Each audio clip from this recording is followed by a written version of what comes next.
Good morning, children. And today we'll continue the lesson Buddhism. In the previous class, I taught you about Buddhism, and we'll continue the lesson. And this teachings of Buddha.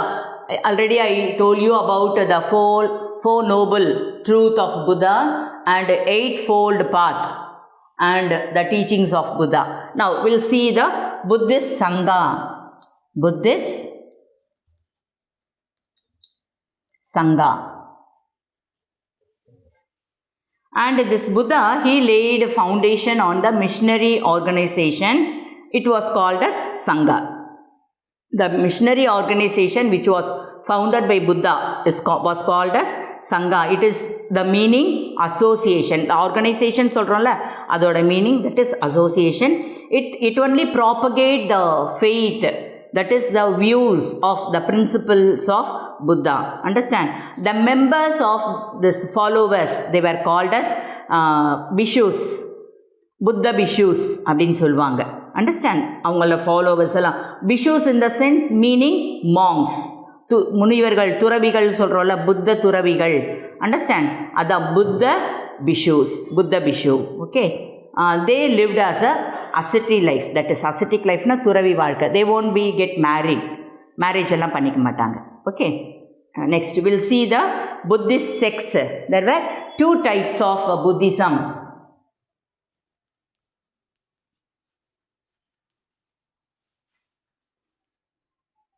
Buddhist sects. Sect. Two types of Buddhism. They are Hinayana and second one is Mahayana.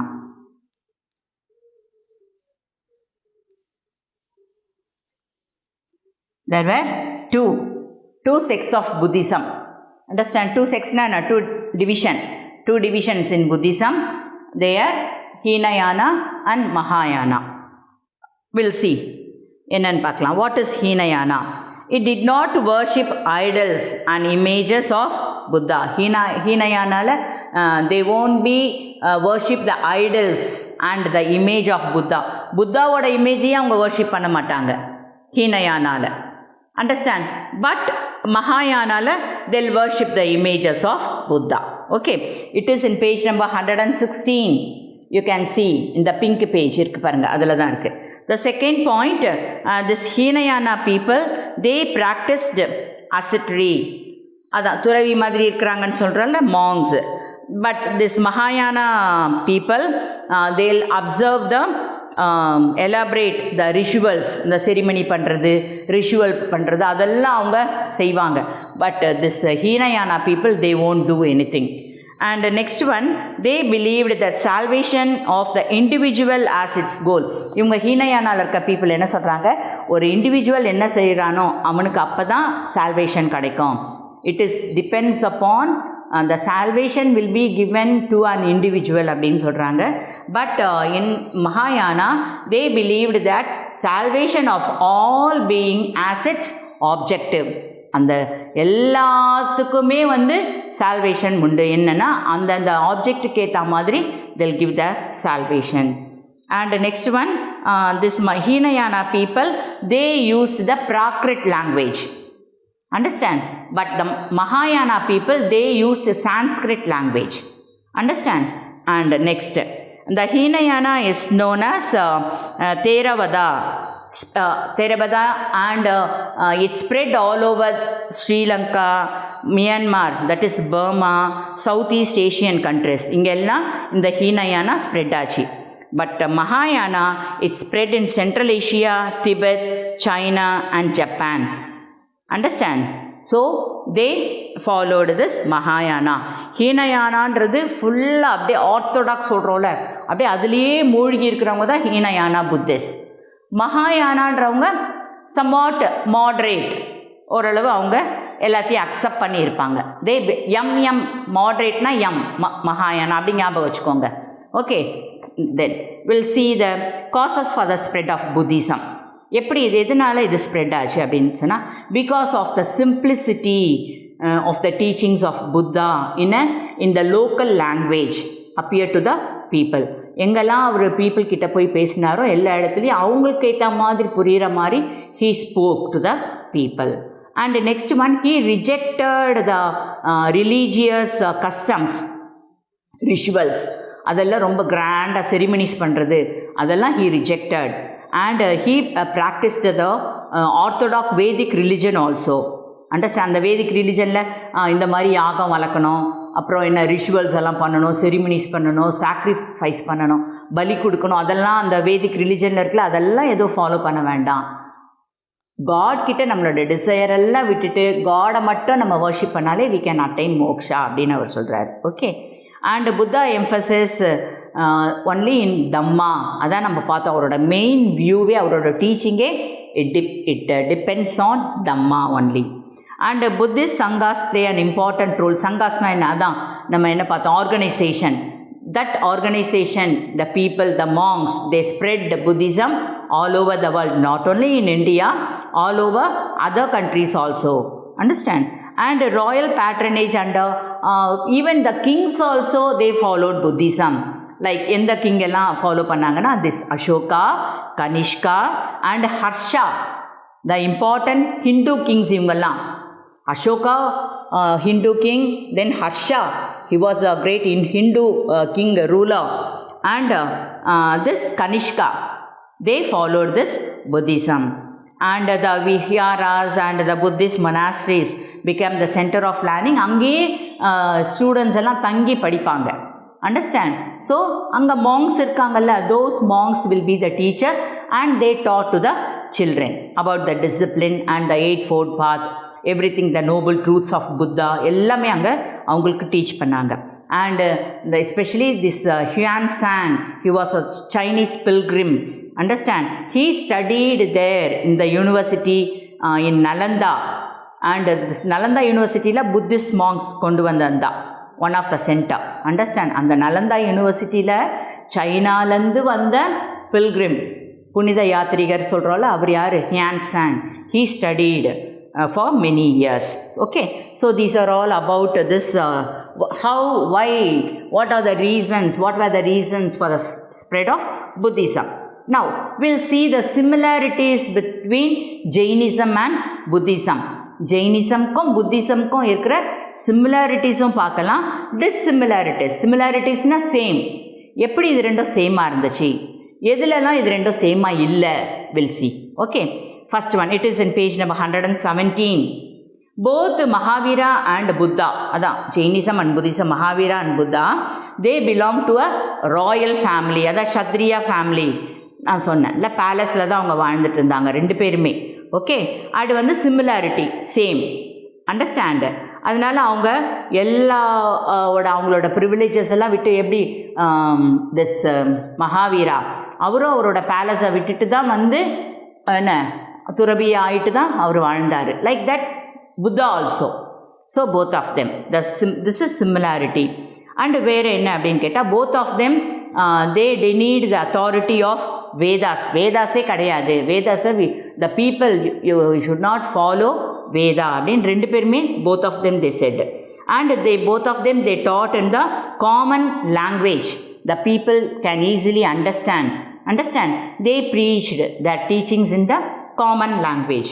And both of them they admitted the disciples from all the caste, even from both the gender, even women also become monks. அவங்களோட ஃபாலோவர்ஸாக வந்து join பண்ணாங்க. Can able to follow both in Jainism and Buddhism.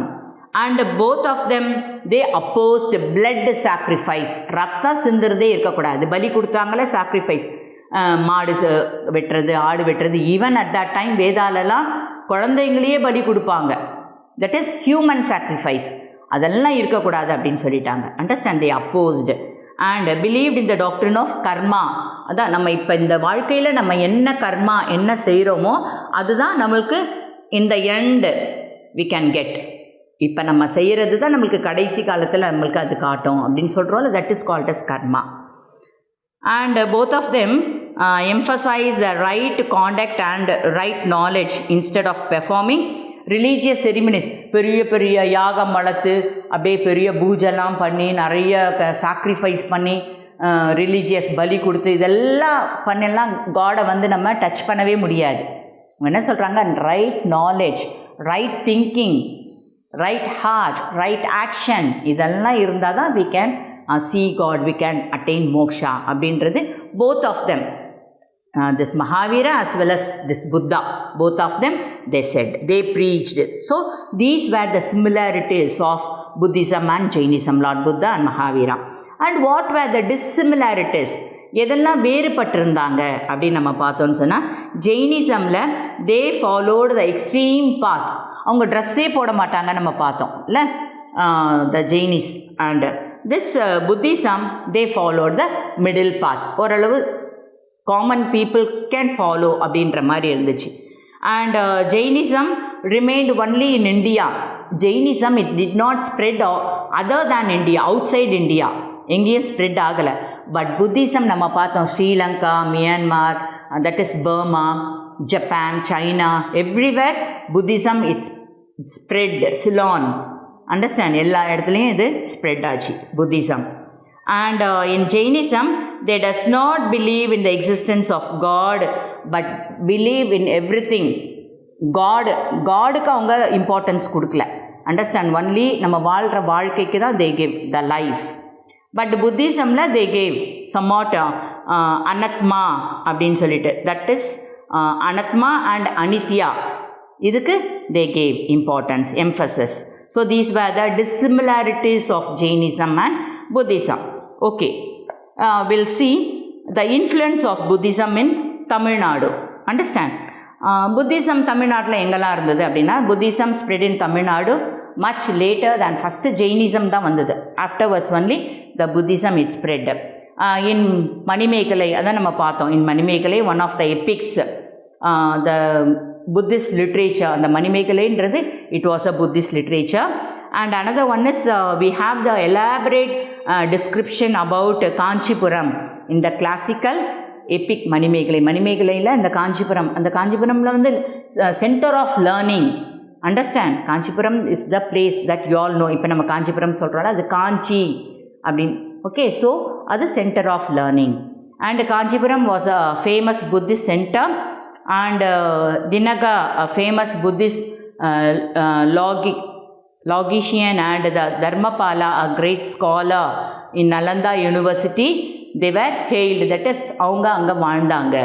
Okay, and Hian Sang, he visited Kanchipuram also. நம்ம பார்த்தோம் Chinese traveler, the pilgrim, இல்லை, he studied in Nalanda University. அவர் காஞ்சிபுரம்க்கு கூட அவர் வந்து visit பண்ணியிருக்கிறார் in the 7th century. And he noticed the presence of 100 feet stupa built by Ashoka.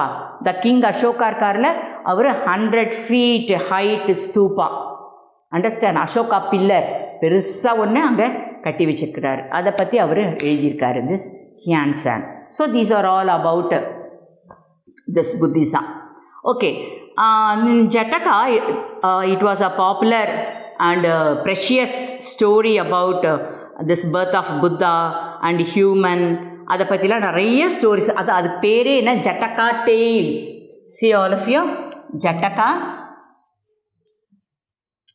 Tails அப்படின்னு சொல்லுவாங்க. It is full of stories about Buddha. அதில் ஒரு story தான் இங்கே கொடுத்துருக்காங்க. And can you see the story? It is in page number 118. You can see the story. இல்லை, அது என்ன ஸ்டோரி அப்படின்னு சொன்னால், once upon a time there lived a woodpecker. அப்போ one day ஒரு ஹண்டர் வந்து a big lion, understand, it came in the forest and it hunted a bison. Okay, it killed a bison and அந்த bison சாப்பிட்றதுக்காக அது உட்காந்து அந்த பைசனோட அப்படியே cut பண்ணி அதோட கறியெல்லாம் சாப்பிட்டே அந்த woodpecker மரத்தில் வந்து it saw the lion. Okay, so it also waited for opportunity to take some flesh after this lion eating. Okay, at that time one bone it stuck in lion's throat. So it was paining to the lion. So the lion roared as like a giant. Okay, at that time this woodpecker, it saw the sorrow, the pain of this lion, and it came to near the lion, and it asked the lion what happened. At that time the lion said, a great bone, it stuck in my throat, you just do anything, you just help me அப்படின்னு சொல்லிட்டு இந்த line கேட்குது. ஒன்று இந்த woodpecker also, okay, I will do a favor to you, then I will help you, but இனி எனக்கு promise பண்ணணும், you have to give a promise that you won't be give any harm to me, எனக்கு எந்த கெடுதலும் நீ பண்ணக்கூடாது, ஏன்னா வாய்க்குள்ளே வச்சு woodpecker எடுக்கணும்ல, அப்போ நீ என்ன முழுங்கிடக்கூடாது அப்படின்னு சொல்லிட்டு it asked promise. The line also promise the woodpecker that it won't be do. So this lion opened his mouth, அப்படியே வாயை நல்லா திறந்தவுடனே உள்ளே அந்த போன் அப்படியே ஸ்டக் ஆகி அப்படியே நிற்கிது. அண்டர்ஸ்டாண்ட்? ஓகே, இந்த woodpecker அப்படியே woodpecker அதோட இப்படி நல்லா ஷார்ப்பாக இருக்கும்ல, ஸோ அதனால் அதோட இதை வச்சு அப்படியே எடுத்துருது woodpecker அந்த போனை. It took away the phone from Lions mouth, and this lion also said thanks to woodpecker, and this woodpecker flew away. Okay, another day this lion, after getting somewhat nalla cure aanavana, again it killed a bison. இன்னொரு நாளும் bison இது பண்ணி அதே மாதிரி சாப்பிட்டுட்டு இருக்கு. At that time that same woodpecker, it came again and it asked this lion, please give me a flesh of this bison, I am very hungry, எனக்கு ரொம்ப பசிக்குது கொஞ்சம் கூட அப்படி சொல்லிட்டு. அப்போ this lion, it said it forgot about the help which was did by this woodpecker. மறந்துட்டு நன்றியே இல்லாமல், உனக்கு அதெல்லாம் கொடுக்க முடியாது, நான் உனக்கு வந்து பெரிய ஹெல்ப் பண்ணிட்டேன், already I did a great help to you அப்படின்னோடனே woodpeckerக்கு என்ன லயன் சொல்லுதுன்னு it can't understand. What you are saying, just tell me அப்படின்னோடனே லயன் சொல்லுது, நீ என்னை வந்து அந்த போனை வாய்க்குள்ளேருந்து நீ எடுத்தல்ல, அப்போ நான் உன்னை சாப்பிடாத நான் உன்னை பாதுகாத்தல்ல, காப்பாற்றினல்ல, அதனால் நான் உனக்கு பெரிய ஹெல்ப் பண்ணியிருக்கிறேன், again I won't do help அப்படின்னு சொல்லிட்டு திஸ் லயன் செட். கொஞ்சம் you just think of that. இந்த woodpecker அந்த லயனோட த்ரோட்டில் இருந்த அந்த ஸ்டக்கான அந்த போனை எடுக்கலைன்னா இந்த லயன் செத்து போயிட்டுருக்கோம் இல்லை. ஆனால் இந்த லயன் என்ன சொல்லுது, நீ எடுக்கும்போது என் வாய்க்குள்ளேருந்து தானே எடுத்த, உள்ளே போய் தானே நான் உன்னை முழுங்கிட்டு இருக்கலாம்ல, நான் உன்னை முழுங்கலை, உன்னை நான் காப்பாற்றினேன் அப்படின்னு நன்றியே இல்லாத அந்த லயன் வந்து அந்த woodpecker-ஐ பாஞ்சி சாப்பிட்றதுக்காக போகுது. But the woodpecker, it flew away. So it's so sad, no? So இந்த மாதிரி many stories we can read in the Jataka text. Jataka tales-ல இந்த மாதிரி புத்திஸ்ட் நிறையா கருத்துமிக்கள் நிறைய ஸ்டோரிஸ் எல்லாம். அது என்னென்னா நம்ம நன்றியோடு இருக்கணும். ஒருத்தர் நம்ம உதவி செஞ்சாங்கன்னா we have to give thanks to them. Whatever the help other they are doing, we have to help others also. So அந்த மாதிரி many stories we can read in this Jataka tales. It belong to Buddhist text. Okay children, so very interesting lesson this is. I know that you can understand this lesson about Jainism, Mahavira, and this Buddhism, Lord Buddha. Okay children, I'll give you the answers for the exercises in the next class. Again நீங்கள் ஒரு தடவை அப்படியே read out பண்ணுங்கள். whenever you free, you just read out and read this story also. Miss இப்போ உங்களுக்கு story சொன்னல, அதை நீங்களே நீங்கள் படித்து பாருங்கள். It will be very interesting. Okay children, thank you. Learn well. Good bye. Thank you.